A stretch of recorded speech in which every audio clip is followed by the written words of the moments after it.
Ahí están las condiciones de una sustancia pura, tiene que ser composición química homogénea, no tiene que tener una variación en su composición química y siempre son procesos reversibles, que quiere decir que pueden volver a su estado inicial.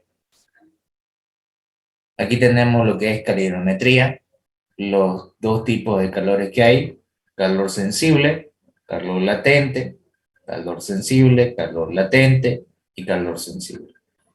¿Cuál es la diferencia entre el calor sensible y el calor latente?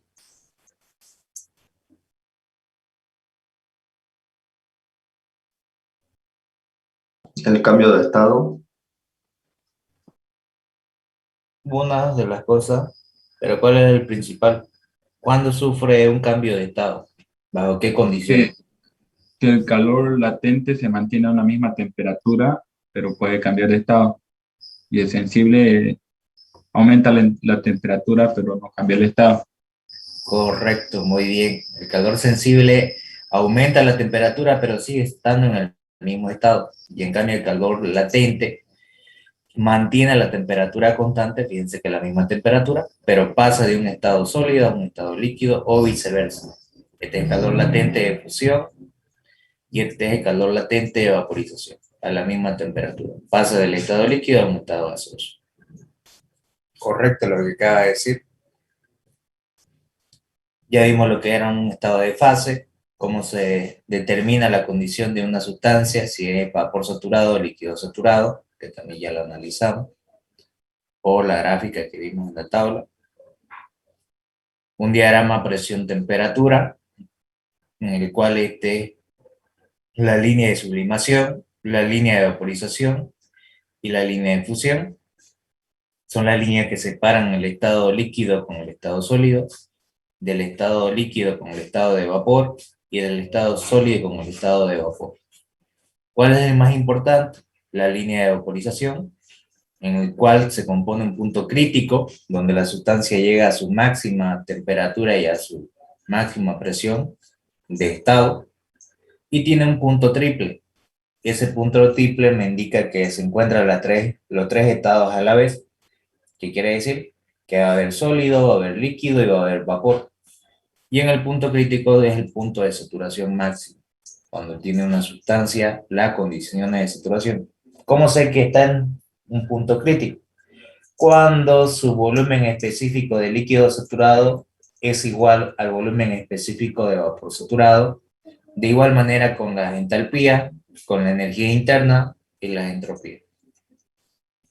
Esta condición de vaporización no es nada más que la campana de Gauss, que lo vamos a ver. Este era un ejemplo.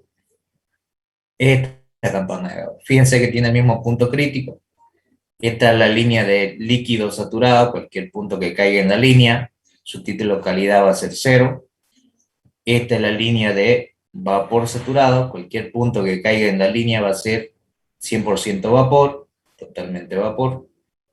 Y todo lo que caiga dentro de la campana va a ser la región de mezcla saturada, que va a ser la mezcla de líquido saturado más vapor saturado, una mezcla bifásica de dos fases. Esta parte de acá es la región de líquido comprimido o líquido subenfriado, y esta es la región de vapor sobrecalentado o vapor recalentado, que es lo mismo. En un diagrama presión-volumen específico, las líneas que van a cortar son líneas de temperatura. Mientras las líneas se acerquen más al punto crítico, las temperaturas son mayores. Mientras más se alejen, van a ser menores. Y las líneas de temperatura van de forma descendente. Vienen de mayor hacia menor. Y la línea de presión, mientras más se acerca al punto crítico, también van a ser mayores. Ahora sí, lo mismo pasa, este es un pequeño ejemplo de las condiciones de estado. Este punto 1 sería líquido subenfriado, porque se encuentra en la región de líquido subenfriado o líquido comprimido. Este punto 2 cae justo en la línea, entonces va a ser líquido saturado, donde su título calidad vale 0. ¿Qué me indica el título calidad? La cantidad de masa de vapor que existe en el estado. Cuando es 0, significa que no va a haber ni una gota ni una presencia de masa de vapor. totalmente líquido. Si me cae en el estado de mezcla, que es el punto 3, va a tener un título de calidad mayor a 0, pero menor a 1, en el cual va a haber la presencia de vapor saturado más líquido saturado. En el punto 4 va a caer justo en la línea, entonces me va a indicar que es vapor saturado donde el título de calidad vale 1, significa que el 100% es vapor, no tiene ni una sola gota de agua, como vemos acá, totalmente vapor, pero en condiciones de saturación. Y el punto 5 es totalmente vapor, pero sobrecalentado, cuando el título de calidad es mayor a 1. Y este es el punto crítico, donde va a tener una temperatura crítica, una presión crítica y un volumen crítico, en el cual su volumen específico de líquido saturado y vapor saturado, cuando se encuentra en ese punto, va a valer lo mismo, igual que la energía interna, igual que la entalpía, igual que la entropía.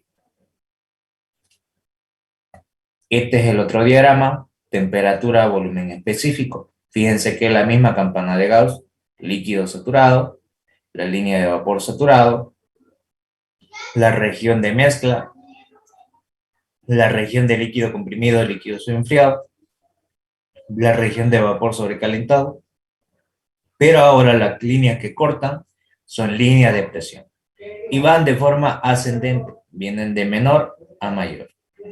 Mientras más se acerca al punto crítico la línea de presión, las presiones son mayores, igual que la temperatura. Mientras más se alejen, van a ser menores. Las mismas condiciones de la anterior se respetan aquí.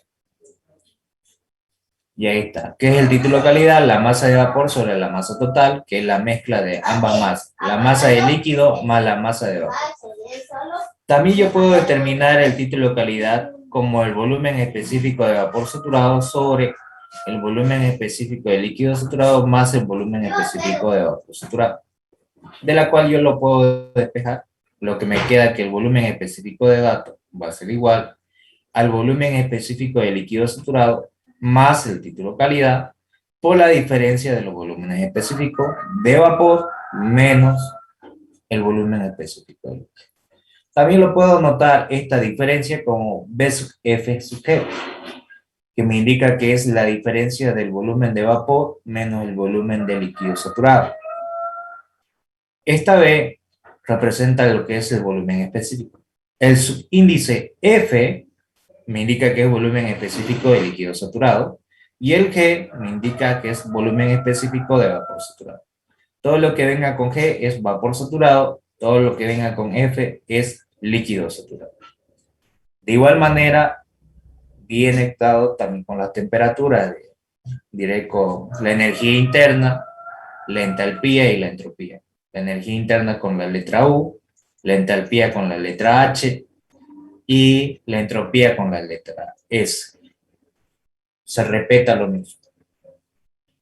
Ahí se ve un diagrama de estado en los cuales está en 3 dimensiones, donde se ve todo lo que es el estado sólido, el estado de sólido con vapor, el estado de líquido con vapor, vapor nada más. Y fíjense que aquí está la misma Y que habíamos visto anteriormente. Y esta línea, todo este dedito de acá, es la línea de saturación, que es la campana de Gauss. Y esta es la tabla de termos que hicimos en el sesión. Cómo sacar los datos para determinar cada estado. La primera columna es temperatura, la segunda presión, la tercera es volúmenes específicos, la cuarta es energía interna, la quinta lo que es entalpías y la última que es entropía. Para entrar a la tabla mínimamente tengo que tener 2 datos. Puede ser que ese dato puede estar literal, que quiere decir puede estar escrito. No necesariamente tiene que ser un valor numérico. Y va a depender de acuerdo al valor que me dé la tabla. Por ejemplo, hay la primera tabla que me va a indicar con la primera columna de temperatura y va a haber la segunda que va a estar con la primera columna de presión. Cuando se trabaja con fluidos líquidos siempre se da preferencia a la presión. Cuando se trabaja con fluido gaseoso se da preferencia a la temperatura. Y se ocupa otro tipo de fórmulas.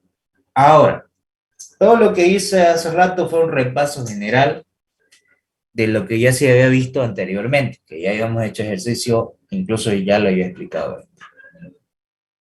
Ahora viene lo que son propiedades de los gases. Vamos a hablar directamente del gas. Dentro de los fluidos trabajamos con dos tipos de fluidos, líquidos y gaseosos, que son los más importantes. ¿Por qué se dice considera fluidos? Porque ocupan el volumen del recipiente que lo contiene, ya sea líquido o ya sea gaseoso. ¿Cuál es la diferencia del líquido con el gas? ¿Cuál es la diferencia que hay entre ambos fluidos?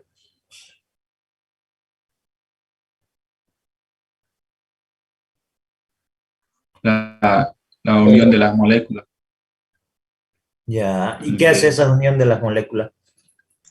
Significa que el líquido no se puede comprimir. Correcto, el líquido es incompresible, mientras que el gas se puede comprimir, es compresible. Entonces, lo que hay la diferencia, tiene su propiedad, que vos el gas lo puedes comprimir hasta cierto punto, mientras que el líquido no puedes comprimir. Por eso es que ustedes cuando vayan a salir profesionales, van a entrar en áreas que van a tener que trabajar con hidráulica, que van a trabajar con fluidos, ya sea aceite o cualquier otro tipo de fluido líquido. Por ejemplo, el gato hidráulico es a través del fluido hidráulico de aceite que hace el esfuerzo para elevar la llanta del auto y lo demás. Tiene un mecanismo interno, pero trabaja con fluido. Viene con el teorema de Pascal, que ustedes lo vieron en Física 2. Y lo que es los gases, ustedes lo van a ver en la parte neumática, que ustedes también van a entrar a trabajar en esa área, que van a trabajar con gases, en los cuales puede ser aire, puede ser refrigerante, cualquier tipo de gas, de acuerdo a lo que ustedes vayan a entrar a trabajar. Entonces tienen que saber estos comportamientos y sus propiedades, cómo identificar, cómo trabajar eso. Para eso es importante lo que es la termodinámica, por lo menos los conceptos básicos. ¿Qué propiedades yo analizo en un gas? Volumen, temperatura y presión. Este es el volumen absoluto, temperatura absoluta y la presión.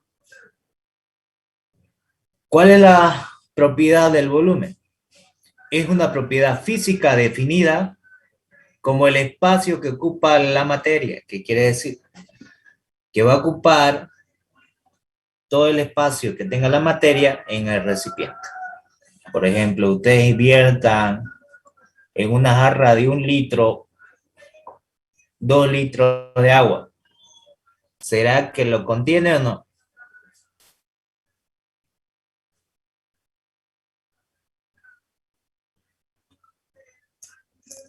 ¿Lo contiene?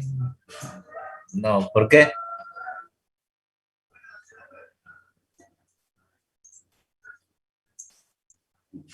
Porque la jarra es de 1 litro y no le entra a los dos. Porque la capacidad de la jarra es máximo 1 litro, digamos.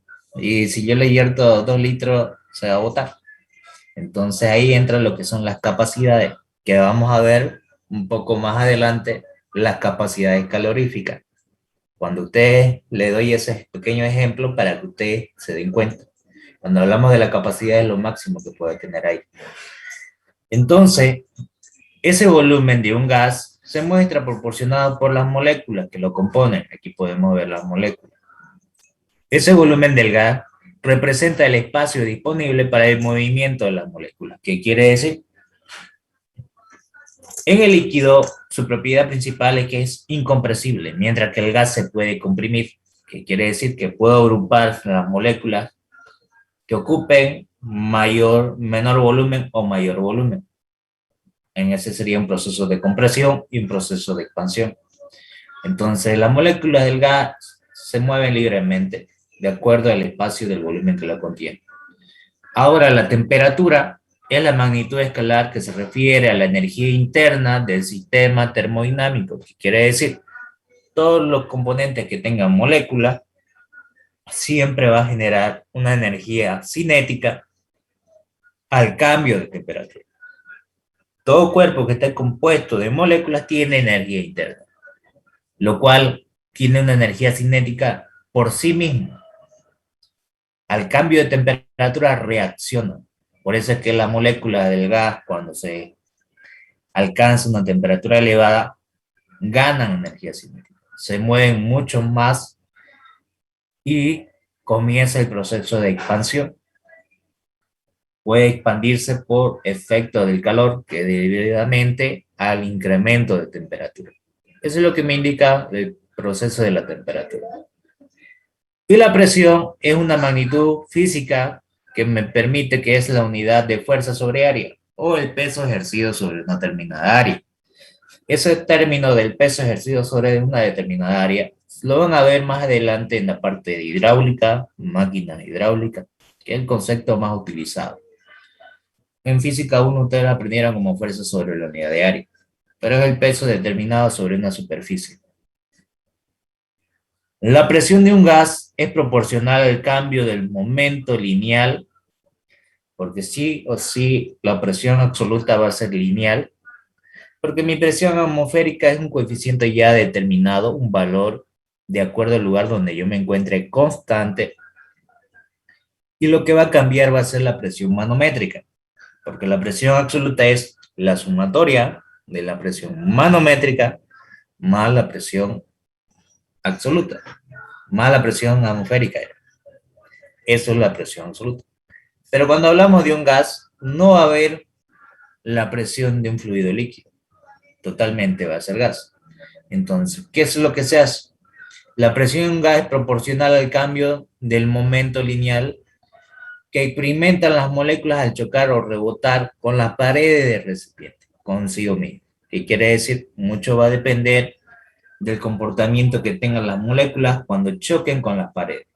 Por ejemplo, yo lo puedo contener en un sistema cerrado con las paredes eh, con volumen determinado, un proceso isocórico a volumen constante. Puede aumentar la presión, debido a que va a generar un mayor movimiento cinético de sus partículas, entonces va a incrementar su presión si el volumen no expande. Ahí puede incrementar. Pero en el caso que se muevan las partículas y el volumen comienza a expandirse, la presión va a ser la misma, entonces va a ser una presión constante. Y aparece lo que son las ecuaciones de estado de un gas. ¿Cuál es la ecuación de estado de un gas? Si me dice que las variables son presión, volumen y temperatura. ¿Qué aprendieron en química cuando se trabaja con gas? ¿Cuál es la ecuación general del gas? El PV igual NRT. Correcto. Presión por volumen es igual al número de moles por el R universal, que es la constante universal de cada gas, por la temperatura. Las variables principales o las variables que existen para cualquier fluido gaseoso son presión, volumen y temperatura, porque esos tres factores son los que van a cambiar. Mientras que el número de moles, que es la masa molar sobre la masa molar, son valores ya determinados de acuerdo a la sustancia y la cantidad de materia. Entonces son valores constantes. Y el R universal es un valor constante, como se dice la constante universal de los gases, R universal. Entonces, ¿qué quiere decir un valor determinado? Entonces, el número de moles con el R universal son valores ya constantes. Entonces, yo puedo despejar y voy a decir que presión por volumen sobre temperatura es igual al número de moles por el R universal. Entonces, para cada proceso de cada gas va a permanecer constante los números de moles como la constante universal. Entonces, cada proceso va a ser la ecuación de combinación de los gases. ¿Cuál es la ecuación de combinación de los gases? ¿Cómo sería? A ver si recuerda. Que ahorita ya lo acabo de explicar.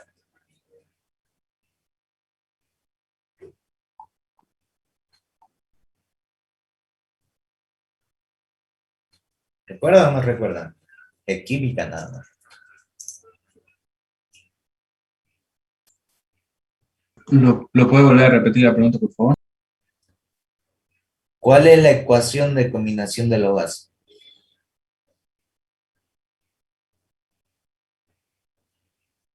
En base a todo lo que yo he dicho hace ratito, está la respuesta.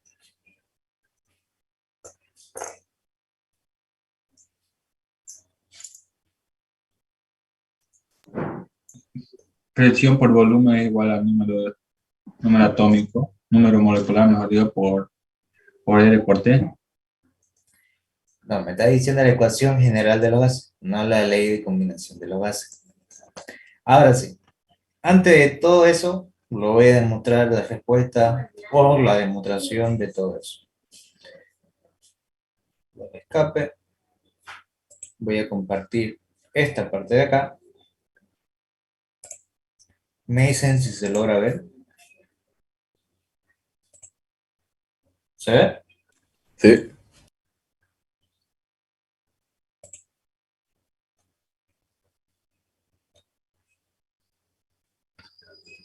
¿Qué habíamos dicho? Que presión por volumen sobre temperatura era igual a decir número de moles por el R universal. ¿Estamos de acuerdo en eso? Sí. Y el número de moles y el R universal para cada proceso iba a ser constante, que quiere decir que presión por volumen sobre temperatura igual va a ser constante. Que lo que varía en estas tres variables tiene que ser permanecer constante en cada proceso.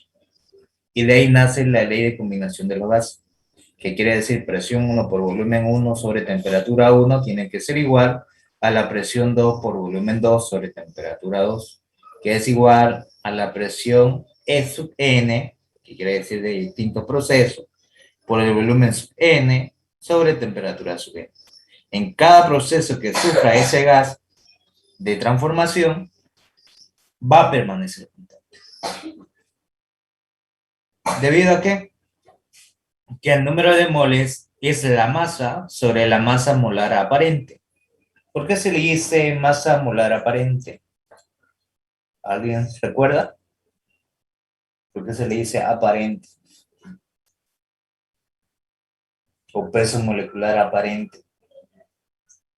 Química general.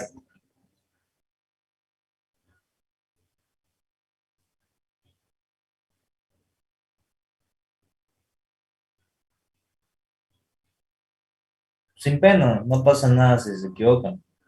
No tengan pena.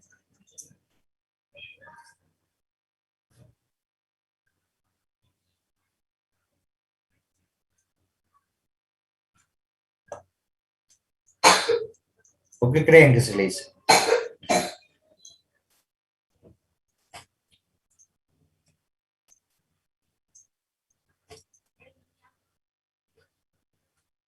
¿O quieren que pregunte? A ver.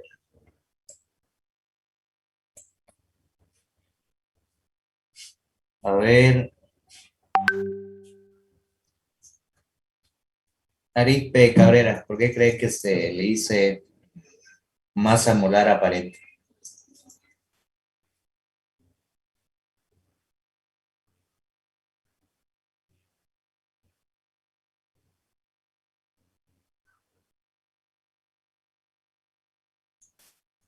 O peso molecular aparente. ¿Por qué se le dice?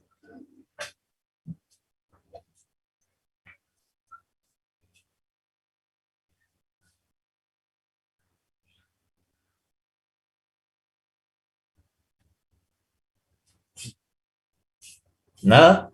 ¿Nadie? No puede ser.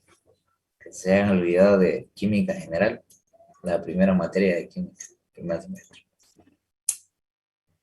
Bien. Se lo voy a aclarar. Ustedes tienen esta tabla de termo. ¿Sí? Que yo les pasé. Todos tienen esto, ¿cierto?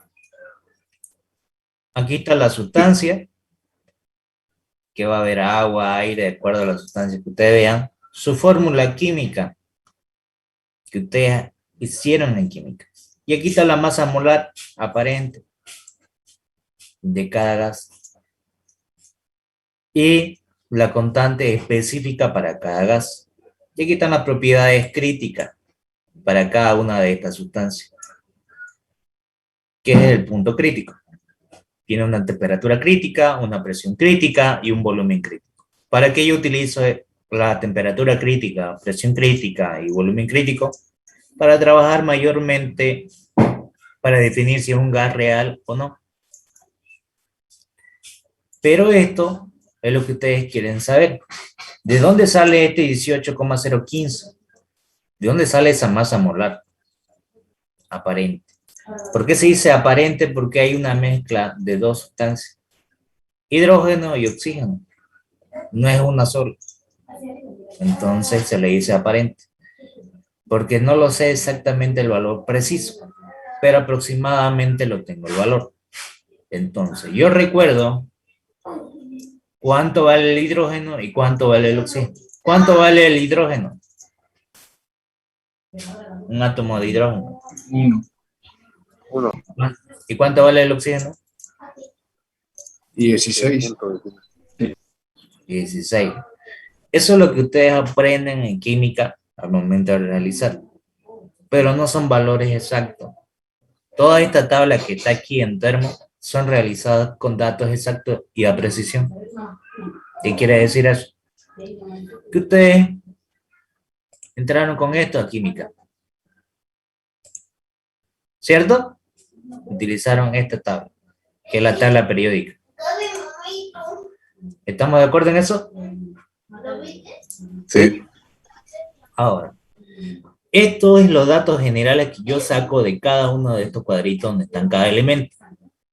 Este número 1 de color rojo me indica el número atómico que tiene esa sustancia.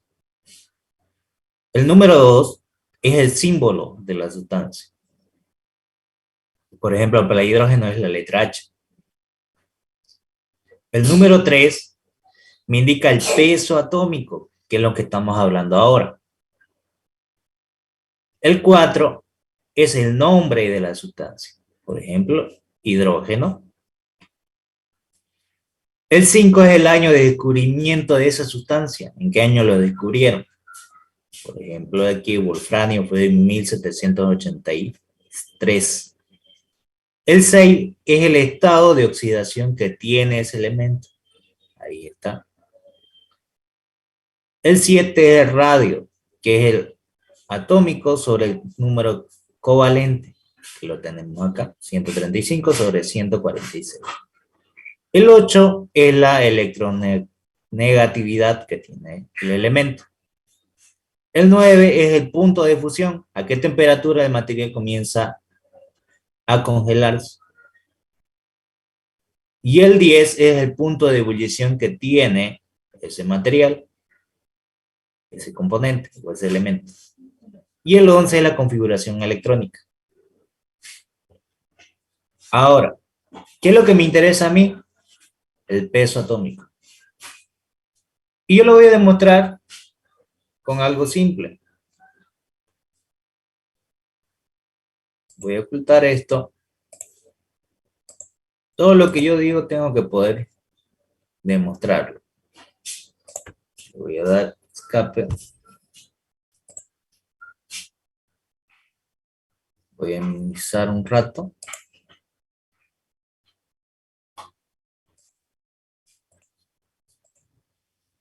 Y voy a abrir una calculadora simple.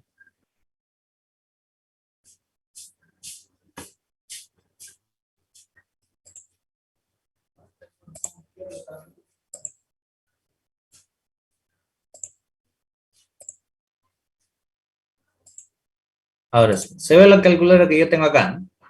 ¿Sí?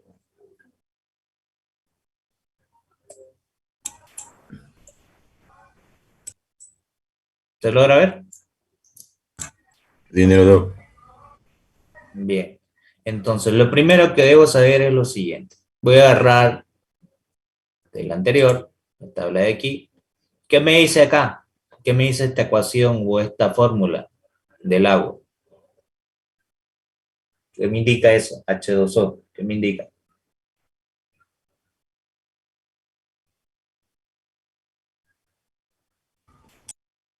¿Cómo está compuesto? Ya, ¿y cómo El está? 2, el número Tiene de dos moléculas. hidrógenos y uno de oxígeno. 2 de hidrógeno y 1 de oxígeno. Muy bien. Entonces yo sé que voy a tener 2 átomos de hidrógeno. Entonces le coloco 2 porque es el valor que voy a multiplicar de acuerdo al que tenga el valor del peso molecular del hidrógeno. Ahora sí, ¿cuánto vale el hidrógeno? Su peso atómico. 1,008. Correcto, 1,008.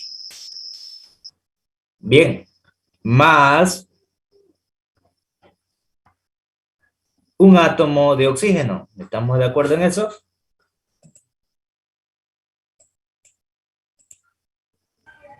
Sí. Ahora, ¿cuánto vale el oxígeno?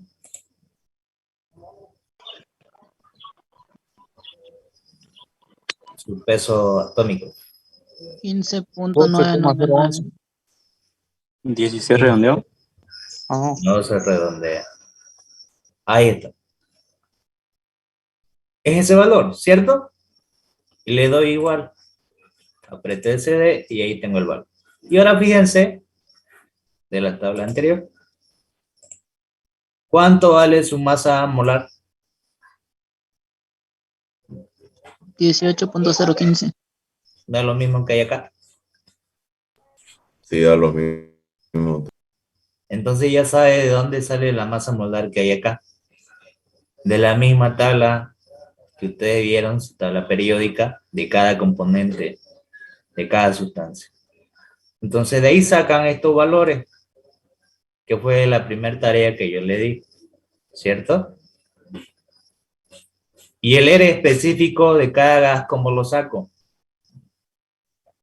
Aquí mismo está en la parte de abajo. Me indican que el R específico no es nada más que el R universal sobre la masa molar aparente. Entonces, por ejemplo, este R universal vale esto en estas unidades, que es 8,31447 kilojoules sobre kilomol grado Kelvin. Pero puede estar en otras unidades si ustedes también quieren. Porque en la tabla del mismo Sengel tengo los valores para el R universal para distintas unidades.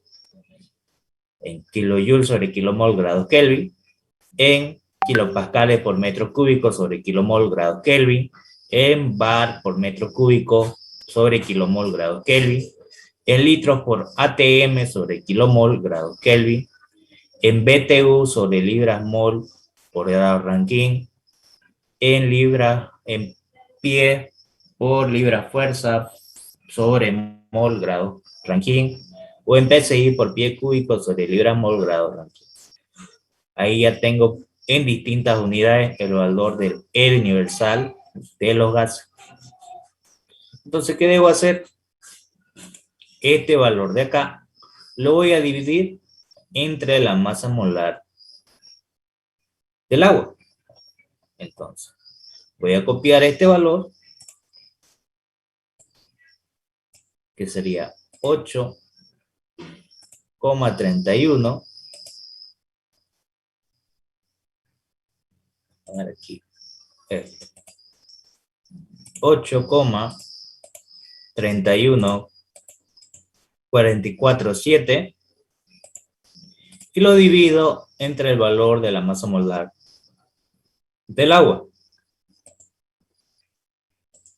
18,015. Y me dicen si le sale el mismo valor que hay acá. ¿Sale lo mismo o no sale lo mismo? Sí. Loco. No. Entonces, ahí está la manera como sacan este valor de R específico para cada gas. Y ya está determinado que es un valor constante. Ahí está. Entonces ya tengo ese valor. Eso se trabaja para los gases ideales, como lo tenemos aquí. Ahora vuelvo a la explicación de acá. ¿Dónde está? Ya sabemos la condición de estado del gas y la relación que había de los gases. Eso ahorita lo vamos a ver. esta parte.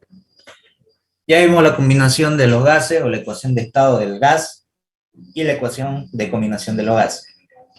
Y cómo se sacaba el R específico y cómo determinaba la nueva ecuación. Ahora, en la ecuación de los gases ideales, se ocupa mucho también de acuerdo al tipo de proceso. En un gas también existe proceso isobárico, existe también proceso isocórico, isométrico y adiabático en gas. Había lo mismo en líquidos, lo mismo tiene que ver en gas.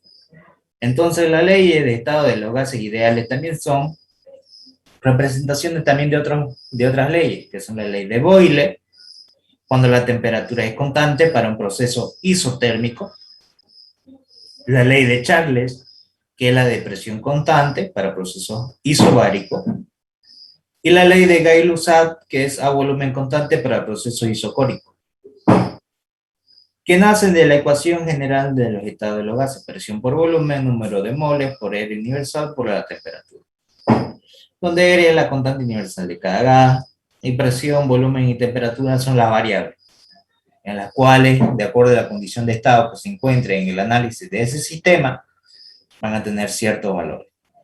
Pero en cada proceso, la vinculación de estas tres propiedades al otro proceso tiene que ser proporcional.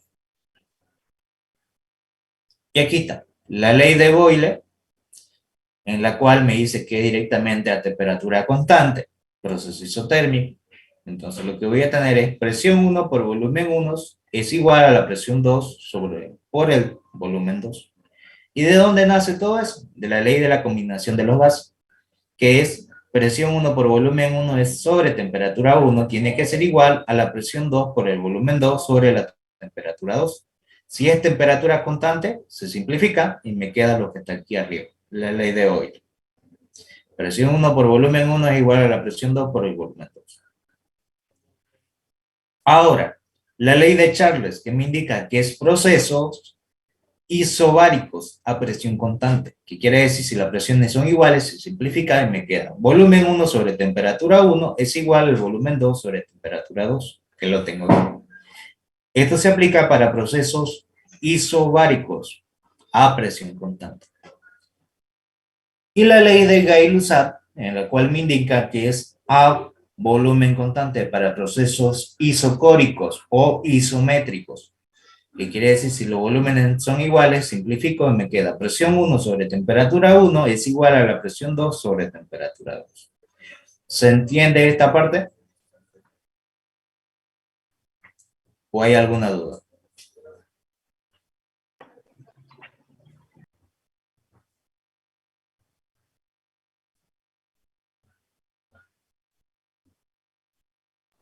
Perfecto. Sí, se entiende. Y aquí está. Para proceso isotérmico a temperatura constante,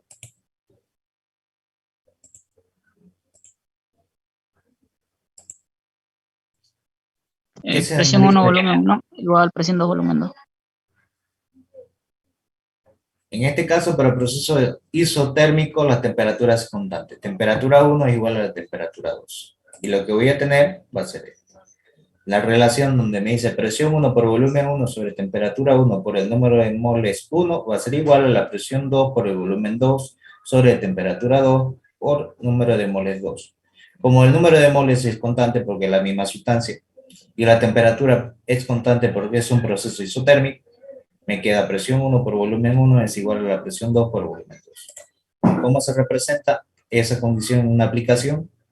En el cual la temperatura permanece constante, pero hay un cambio de volumen. Si disminuye el volumen, tiene que aumentar la presión. Son proporcionales.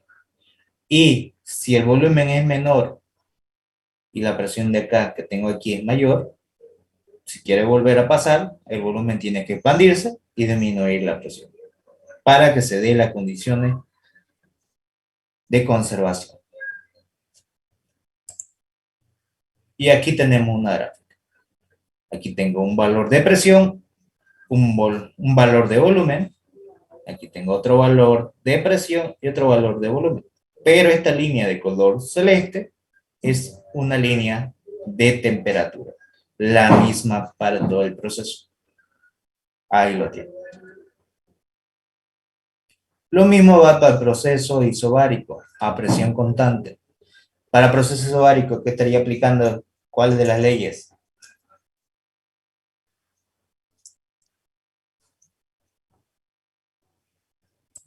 Volumen 1 sobre temperatura 1 igual volumen 2 sobre temperatura 2.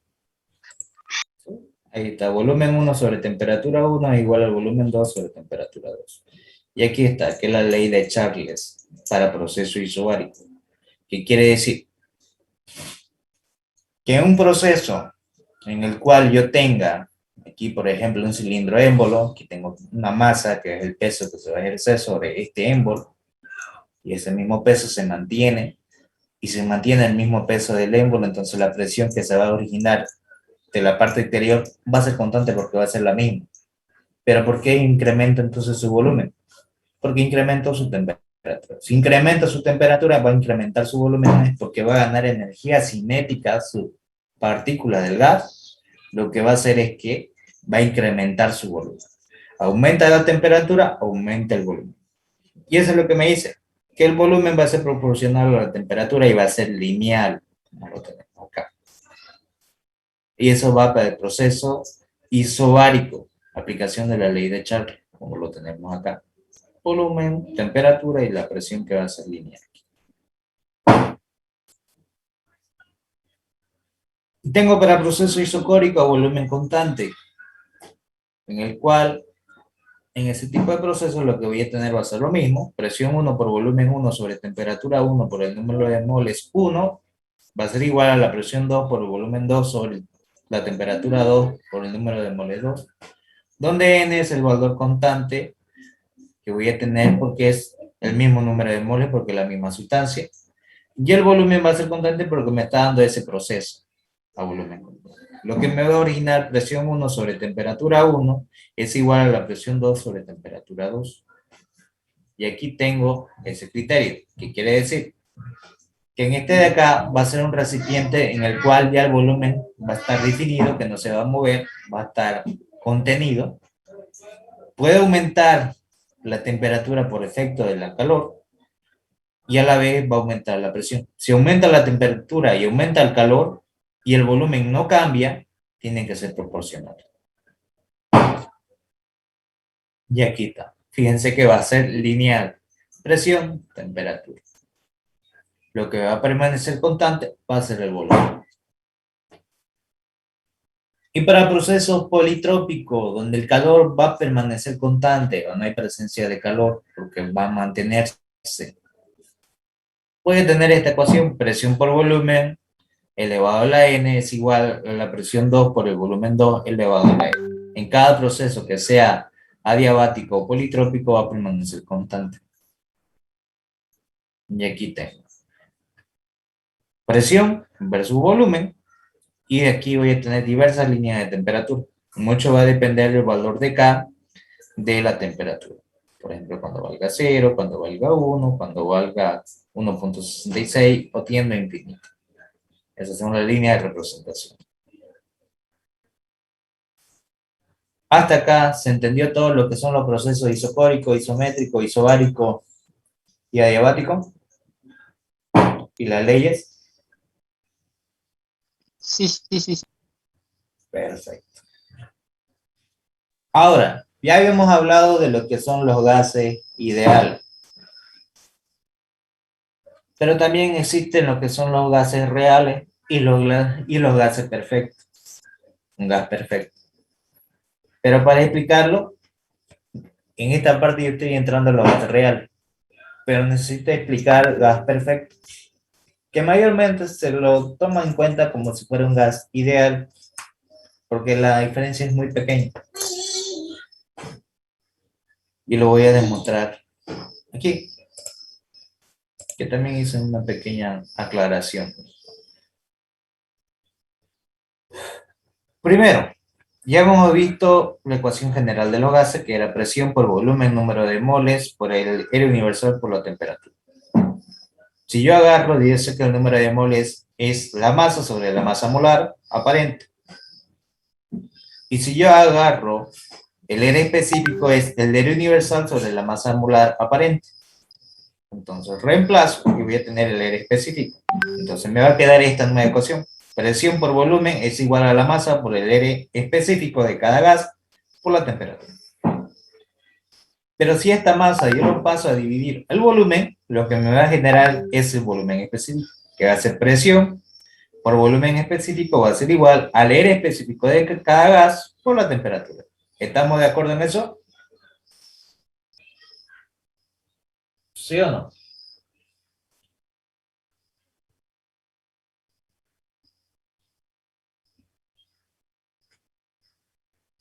¿Lo puede volver a repetir, por favor? Sí, por favor. Ya. El número de moles sabemos que es la masa molar, la masa sobre la masa molar. ¿Sí?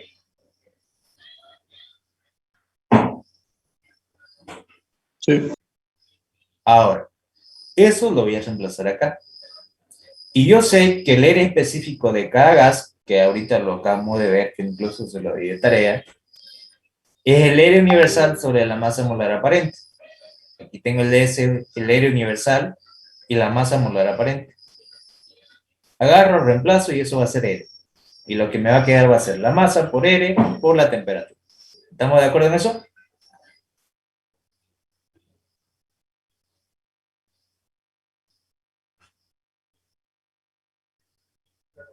¿Sí? Sí. Bien.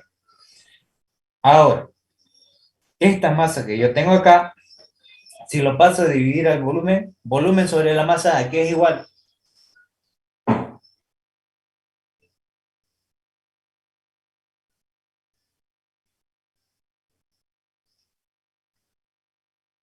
Volumen específico. Volumen específico. Entonces da lo mismo que yo esta masa lo paso a este lado y aquí le ponga volumen específico. Entonces va a ser presión por volumen específico, va a ser igual al R específico por la temperatura. ¿Estamos de acuerdo en eso?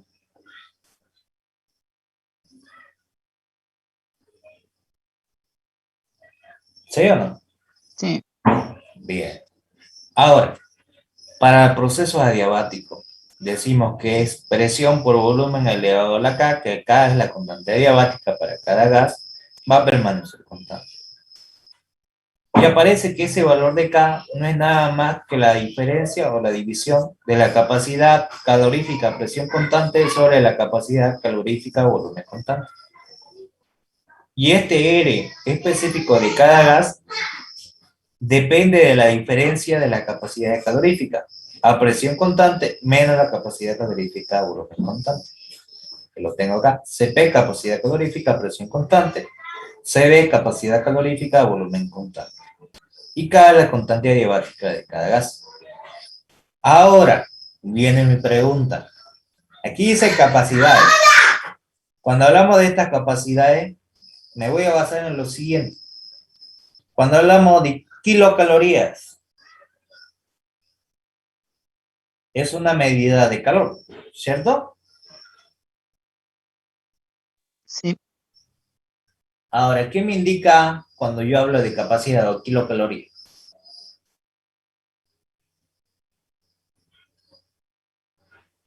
¿Cuántas calorías entran o cuál es la capacidad que tiene, como dicen el nombre, que puede soportar a una cierta presión? Ahí va el detalle. Cuando hablamos de las capacidades, hablamos de lo siguiente. Es la capacidad que tiene para elevar 1 grado centígrado 1 kilogramo de agua. Eso es para kilocalorías. Y cuando hablamos en BTU, ¿qué es? La capacidad necesaria para elevar, ¿qué cosa? ¿Cuál es la diferencia entre kilocaloría y BTU?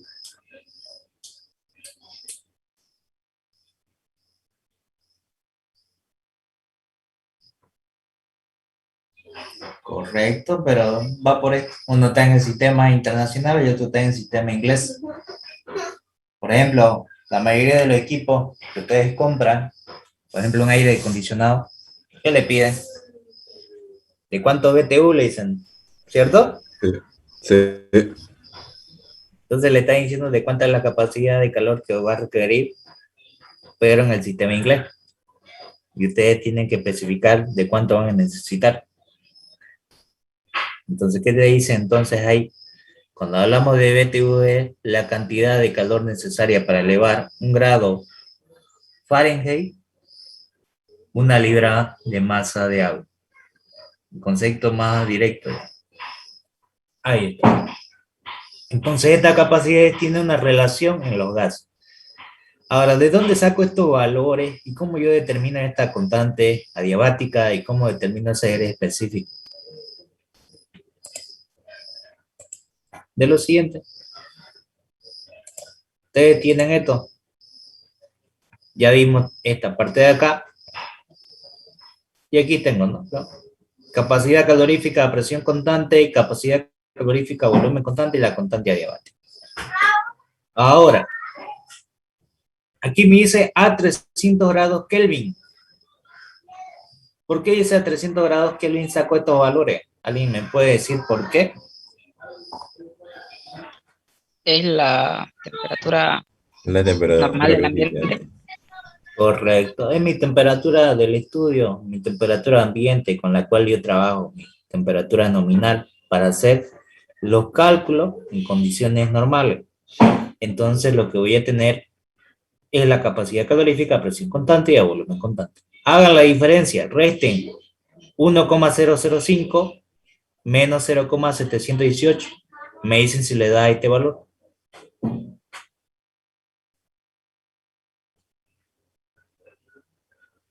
Sí.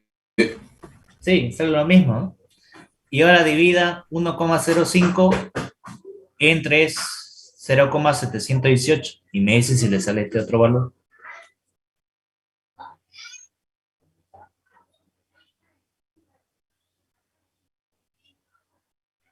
Sí. Ahí está. Entonces, de esa manera también saco el R. ¿De dónde nace? De aquí, de la capacidad. Y la constante adiabática también nacen de la capacidad. ¿Que tienen relación con la energía interna y la entalpía? Sí la tienen, que la vamos a ver un poquito más adelante. Pero mi concepto era este, lo que quería ver. Que ustedes esto lo han determinado a la temperatura. Pero en el gas perfecto, ¿qué es lo que pasa?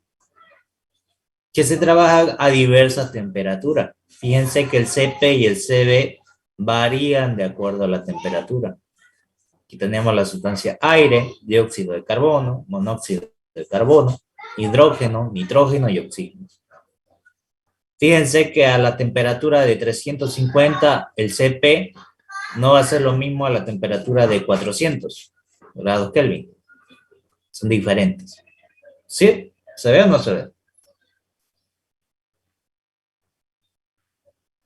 Sí, sí.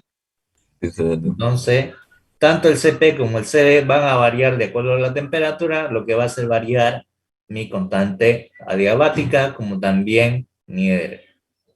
En caso en el R no va a cambiar mucho porque va a mantener esa diferencia. Ahora, con esto, ¿cuál sería la diferencia entonces? ¿Qué es lo que hace variar de un gas ideal con un gas perfecto? ¿Qué creen que es lo que hace variar la diferencia entre ambos? La temperatura. La temperatura, muy bien. Ahora fíjense, lo tengo acá. Un gas ideal, el CPI y CB permanecen constantes en cualquier condición para un estudio. Pero un gas perfecto, el CPI y el CD varían de acuerdo a la temperatura. Lo que hace variar mi proceso, mi R. Y un gas real aparece este nuevo elemento, que es la Z. ¿Qué es esa Z? Es el factor de compresibilidad que tiene el elemento. Que fíjense que yo puedo agarrar presión por volumen específico, R específico, por la temperatura, por Z.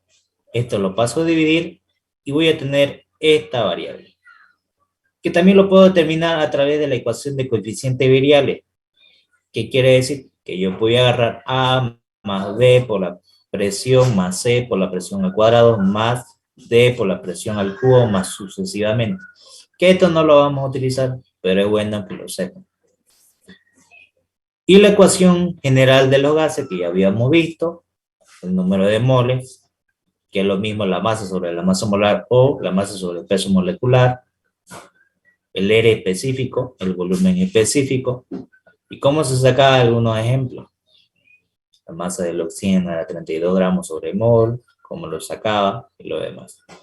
Ahora, ¿qué es lo que hago para en estos casos? La ecuación de combinación de los gases que tengo acá. Y aquí habíamos visto para el proceso isotérmico, para el proceso isobárico, la ley de Boyle, la ley de Charles. Pero aparece lo siguiente. Si yo aplico un proceso isotérmico, escuchen bien, isotérmico, va a haber trabajo. Y el trabajo va a ser igual al número de moles por el R universal por la temperatura por el logaritmo natural del volumen final sobre el volumen inicial. Volúmenes absolutos por si acaso. De esa manera yo puedo determinar el trabajo para un proceso isotérmico. Aplicando la ley de Charles para un proceso isobárico, el trabajo va a ser igual a presión por diferencial de volumen. Volumen final menos el volumen inicial. Para proceso isocórico, que es la ley de Gay-Lussac, el volumen permanece constante. Entonces el trabajo va a valer 0. No hay trabajo. Si no cambia el volumen, el trabajo es nulo. Y para procesos adiabáticos, el trabajo va a ser igual a la presión 2 por volumen 2 menos la presión 1 por el volumen 1 sobre la constante adiabática menos 1. Y aquí lo tengo. Ahora, yo dije que tenía una relación la energía interna con las entalpías con las capacidades caloríficas. Eso es lo que quería demostrar. Para los gases ocupo estas ecuaciones que ustedes lo aprendieron en química general. Entonces yo parto de la primera ley de la termodinámica que van a ver más adelante, que es la diferencia de calor menos el trabajo igual a la variación de energía. Esa variación de energía puede ser la variación de energía interna más la variación de energía cinética más la variación de energía potencial. ¿Cuándo hay variación de energía cinética? Cuando hay un cambio de velocidad en el fluido. Cuando hay energía potencial, cuando hay una diferencia de altura. Si no sucede eso, estos serían 0. Mayormente en sistemas cerrados no va a haber energía cinética ni potencial, lo que queda de la primera ley, que es calor menos el trabajo igual a variación de energía interna. En la variación de energía interna, la relación con la capacidad calorífica es a volumen constante, porque el sistema va a ser cerrado. Y tiene que ser un proceso isométrico. Entonces voy a tener que la variación de energía interna va a ser igual a la capacidad calorífica de volumen constante por la variación de temperatura. Y aquí tengo. Mi variación de energía interna es U sub 2 menos U sub 1 es igual a la capacidad calorífica por la temperatura 2 menos la temperatura 1. Ahí lo tengo. La relación de la capacidad calorífica a volumen constante con la energía interna. Si me pide variación de energía interna de un gas, aplico esta relación. Si me pide entalpía de un gas, no es nada más que la variación de energía interna más el trabajo de flujo. Sea líquido o sea gaseoso, se aplica esto. Pero la relación de la entalpía con los gases está en función de la capacidad calorífica a presión constante por la variación de temperatura. Sabemos que la variación de entalpía es la entalpía 2 menos la entalpía 1. En este caso va a ser la capacidad calorífica por la variación de temperatura, temperatura 2 menos la temperatura 1. Y ya tengo la relación. Esto de acá es un pequeño formulario, que también se lo voy a pasar para que lo tenga. ¿Se entendió hasta aquí o hay alguna duda?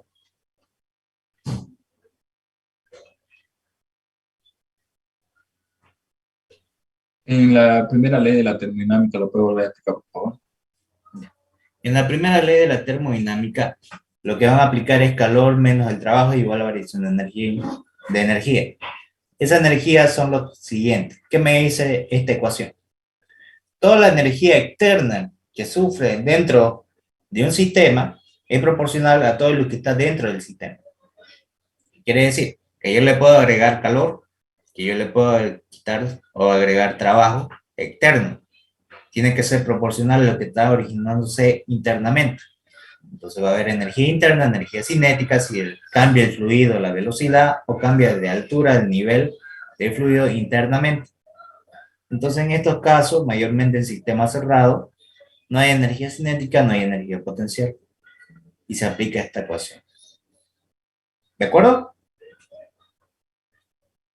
¿Entiendes? Sí, gracias. De nada. ¿No hay ninguna duda hasta acá? Para seguir avanzando. Una pregunta te va ahí en el gas real, dijiste que la Z es el factor de compresibilidad, ¿no? Correcto. Que eso ahorita lo voy a explicar. Listo, listo. ¿Hasta aquí todo claro? La relación entre la capacidad calorífica, la energía interna y la entropía. Porque van a ocupar en ejercicio eso. Todo lo que está acá se va a ocupar. ¿Se ha entendido?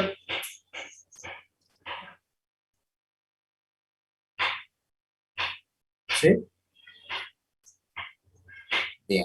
Ahora sí continúo con lo otro. Vuelvo acá. ¿Sabes lo que estoy compartiendo en la diapositiva, cierto? Sí. Ahora. En la aplicación de la ecuación de estado del gas ideal a los gases reales, se ocupa la misma ecuación, PNRT, pero se incluye la Z de compresibilidad. ¿Qué valores yo tomo en cuenta? Fíjense acá. Una respuesta cualitativa es generalmente presión por volumen igual al número de moles por R específico, el R universal por la temperatura. Se hace más precisa en un gas real conforme disminuye la masa molar, disminuye la presión y aumenta la temperatura. ¿Qué tiene que pasar entonces en un gas real? Disminuir la masa molar. Segundo, disminuye la presión y aumenta la temperatura. En este postulado, tiene una tendencia general que nos basamos en los rangos de temperatura y presión, mis dos variables más importantes, temperatura y presión. Por lo que podemos decir la característica de muchos gases reales, es suficiente la precisión para muchos cálculos de ingeniería, que quiere decir que necesitamos más datos exactos. No estén simultáneamente las presiones por encima de la presión crítica y la temperatura por debajo de la temperatura crítica. ¿Dónde yo vi esta presión crítica y esta temperatura crítica?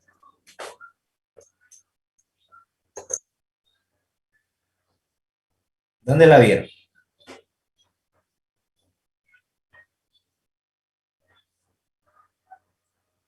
Para los que no lo vieron, aquí está. ¿Qué es acá?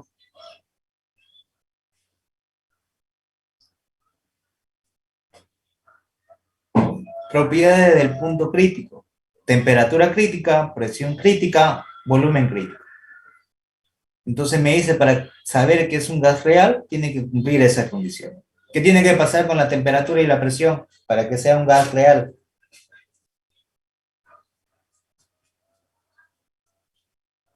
Disminuir. ¿Cuál disminuye y cuál aumenta? ¿Cuál tiene que ser mayor, cuál tiene que ser menor? Disminuye la masa molar Ya, y la presión y aumenta la temperatura. correcto. En base a eso yo determino si es un gas real. Vuelvo otra vez acá, voy a volver a compartir.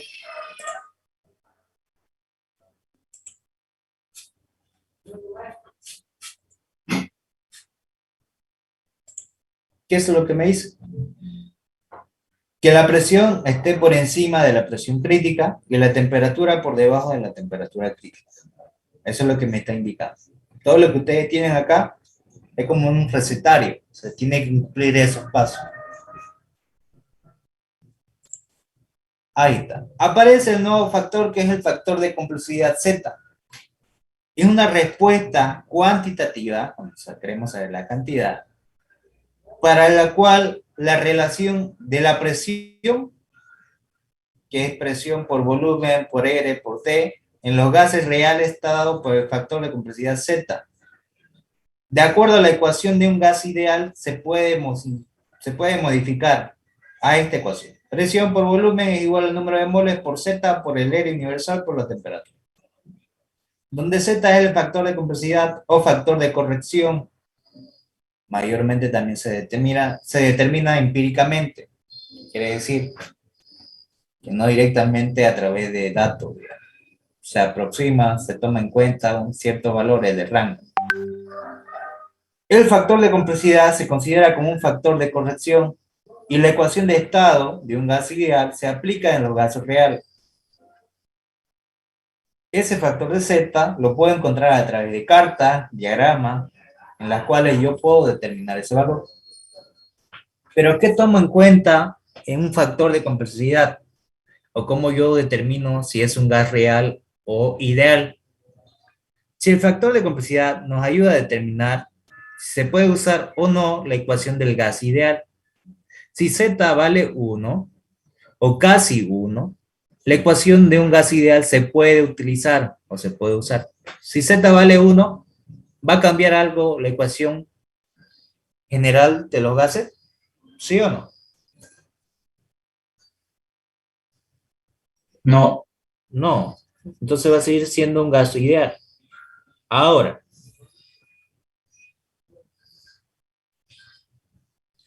y si Z no es aproximadamente 1, entonces se puede usar la ecuación de corrección, que sería esta ecuación. Y de ahí ya va a variar el valor. Entonces, ¿cómo determino el factor de compresividad Z? ¿Cómo lo puedo determinar ese valor? Es un gas real. Generalmente el factor de compresividad la encuentro en tablas generalizadas que se deben usar con la presión reducida y temperatura reducida. Son nuevas variables que yo voy a entrar a trabajar. Presión reducida, temperatura reducida. ¿Y cómo lo defino? ¿Cómo encuentro esa presión reducida o temperatura reducida? Se define la presión reducida como la presión de dato sobre la presión crítica. Y la temperatura reducida es la temperatura de dato sobre la temperatura crítica. Donde la presión crítica y temperatura crítica son presión y temperatura del punto crítico. ¿Dónde lo vimos eso?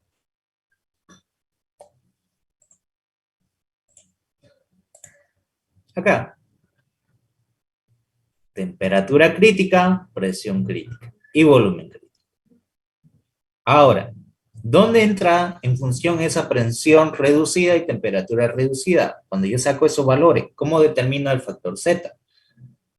Pues yo voy a entrar a una gráfica que son que me ayudan para determinar ese factor de corrección. Fíjense que yo le estoy indicando paso por paso, no se pueden perder. Que está en la misma tabla que ustedes tienen.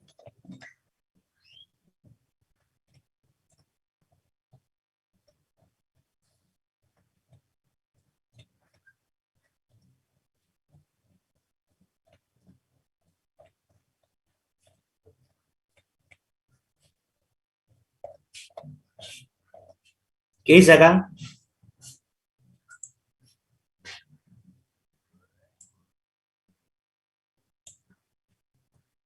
Gráfica generalizada de compresividad de Nelson-Over. Presión reducida, temperatura reducida, volumen reducido. ¿Qué es la presión reducida? Presión de datos sobre la presión crítica. ¿Qué es la temperatura reducida? La temperatura de datos sobre la temperatura crítica. ¿Qué es el volumen reducido? El volumen de datos sobre el R por la temperatura crítica sobre la presión crítica. Este R depende del tipo de gas que voy a trabajar. Ahora, ¿qué condiciones me indica? Una desviación del 1%, la que tiene la gráfica, y los valores de rango de temperatura reducidas que hay en el sistema. Voy a reducir un poquito. Ahora, esta parte de la línea horizontal, lo que me refleja este 0.1, 0.2, 0.3 hasta 1, es la presión reducida. Lo que yo saque de presión reducida, voy a tiquear acá cuánto me sale. Esto de acá, la vertical, desde 0.3 hasta 1, es el factor de complejidad Z, que es presión por volumen sobre el R por la temperatura. De esa manera yo determino el factor de complejidad Z. Pero, ¿qué más tomo en cuenta? La temperatura reducida. Todas estas líneas, voy a hacer un poquito más grande.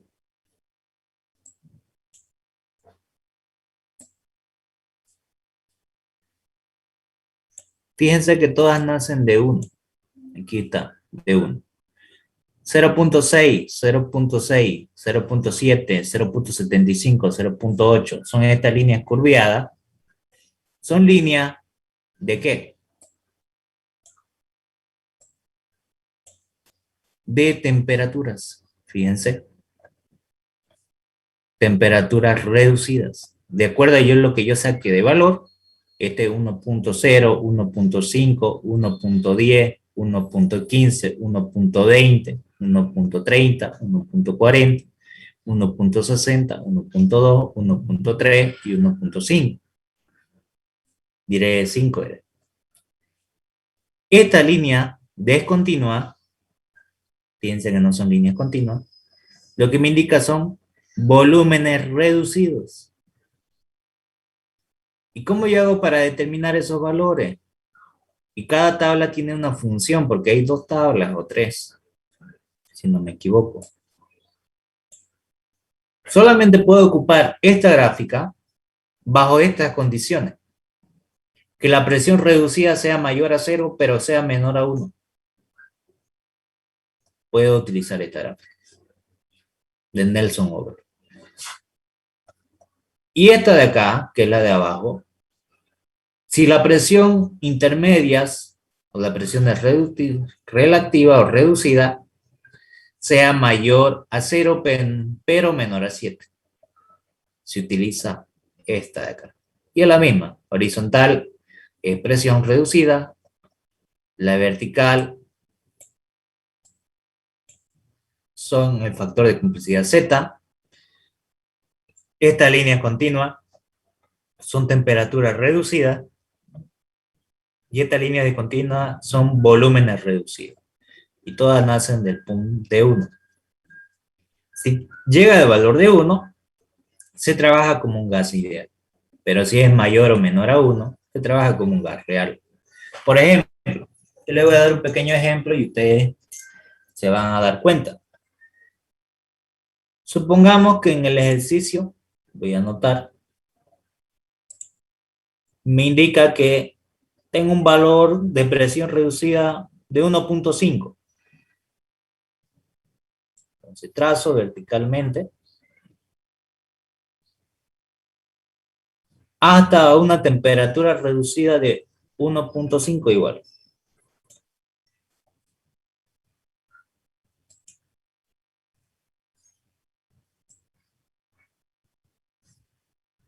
Y donde choquen o se intersecten, de ahí trazo horizontalmente al lado vertical. Y de esa manera obtengo el valor de Z, que es el factor de complejidad. ¿Cuánto valdría su factor de complejidad acá?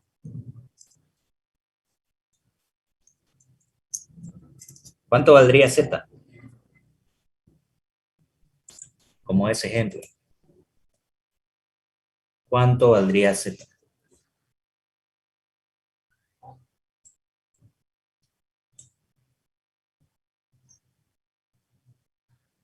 ¿Cuánto valdría? 0,33. Correcto. Ese sería mi valor de Z. Y ahí está. Ese valor de Z sería este.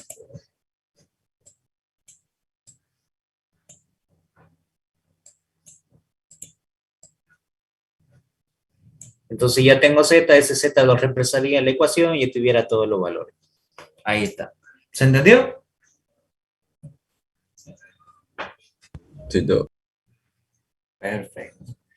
Bien, ahora lo voy a Teo, borrar. yo tengo una duda, ¿cómo sacó 0.33?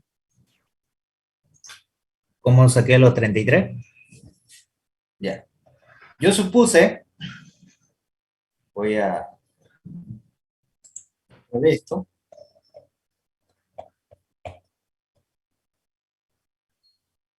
Aquí me voy acá.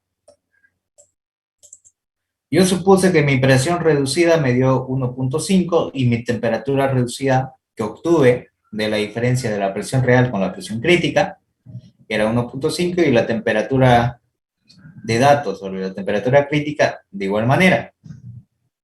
No es que haya sacado, solamente hice un pequeño ejemplo. No es que sean los valores que yo determiné. Dije que mi presión reducida me dio, supuse, 1.5 y mi temperatura reducida también de 1.5. Entonces, tracé verticalmente donde tuve el valor de 1.5 hasta llegar hasta la temperatura reducida de 1.5. Y de ahí tracé horizontalmente hasta sacar el valor de Z. Nada más. Eso va a depender del ejercicio. Puede ser otro valor. Puede ser que me haya dado presión reducida de 1.5 y la temperatura reducida de 1.1. Entonces tiene que ir más arriba todavía. ¿Se entiende? Sí, muchas gracias. De nada. De estos ejercicios vamos a realizar. Pocos docentes enseñan lo que son los gases reales. Y es muy importante que también lo conozcan y sepan hacer ejercicio de esto. Ahora sí. Voy a borrar esto de acá.